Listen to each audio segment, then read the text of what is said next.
More than 700 dead so far, and world's worst ever Ebola outbreak.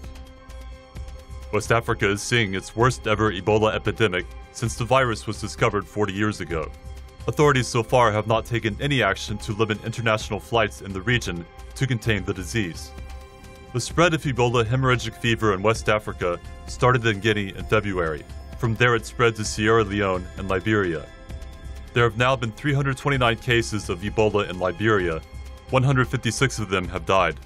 The West Africa outbreak has so far resulted in more than 1,300 cases and 729 deaths. The virus is transmitted to people from wild animals and spreads through human-to-human transmission by direct contact with infected blood or secretions, or via contaminated objects such as needles.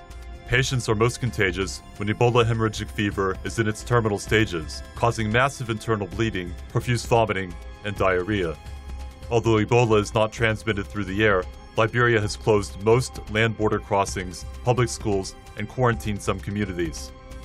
The only time an Ebola case from Africa made it to Europe was in 1994, when a Swiss zoologist became infected after dissecting a chimpanzee in Ivory Coast.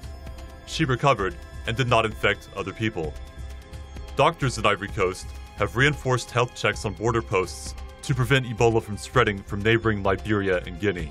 Authorities also say there is little risk that Ebola could move from Africa to Europe, Asia, or the Americas, since the virus cannot be spread through coughing, sneezing, or handshaking.